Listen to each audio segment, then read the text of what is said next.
Today I'm going to share with you guys my favorite slider movements for B-roll. So let's dive in.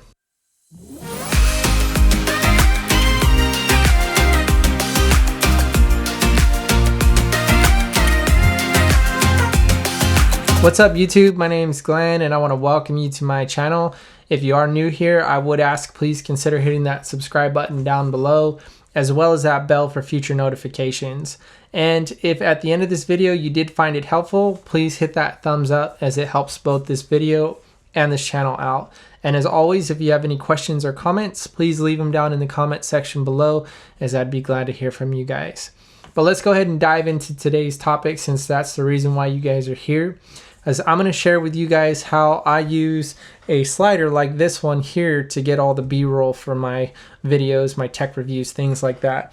Now, this particular slider is a motorized 32-inch slider, and it's what I use all the time, but you can do all these shots that I'm going to show you with a manual slider as well.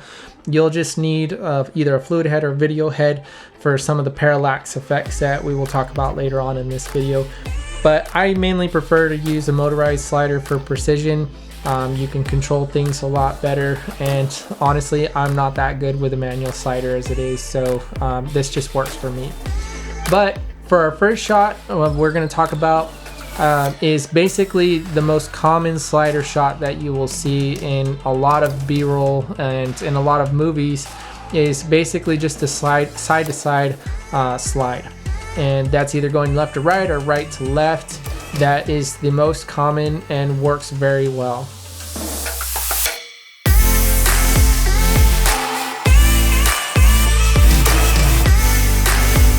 If it doesn't necessarily look like it's moving too much, it does help to put something in the foreground just to add an extra depth or an extra layer to the shot, so they can tell that things are moving as the slider's going by. So that is the most common shot, and I use that in a lot of my videos. But my favorite shot is the next one, and that is by adding a panning motion to the side-to-side slide. And so that creates a parallax effect.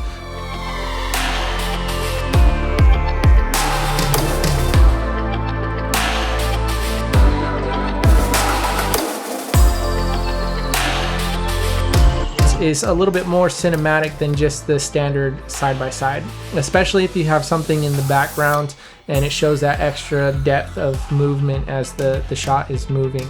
So again, that can be done with a manual slider as well, but you do just need to have some type of fluid head or video head. So the next one that I'm going to show you is not one that I use super often, but does work very well also for creating interest in your shots, and that is the reveal shot. So this particular slider, like I said, allows me to do that parallax effect where it's keeping the subject in the center of the frame and moving around it, but it also has where you can rotate it the other way and have it pan away or towards your subject.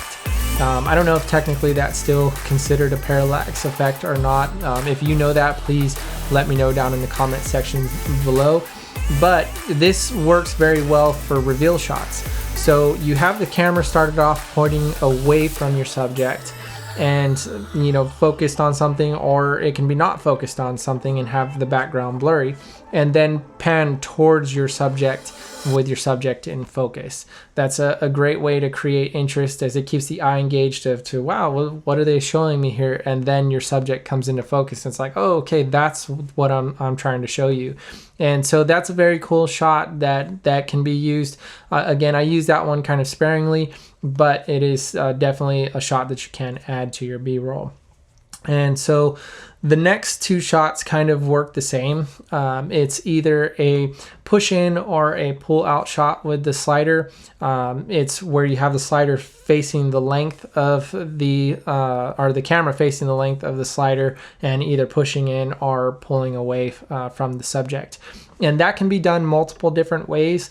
That can be done where you have your subject in focus the whole time by using either autofocus or by using a high aperture rate.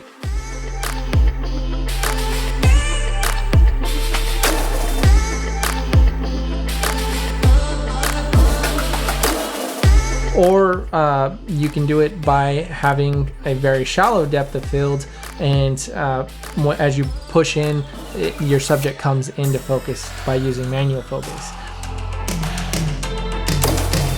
You can also do it to where your subject is in focus, and as you pull away, your subject becomes out of focus.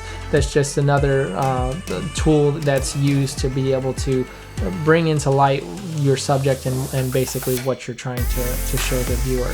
So those are my main shots that I use my slider for, and that's how I get most of my B-roll. And so also, that monitor that you guys saw me showing in a lot of the clips is the new Fotka A70.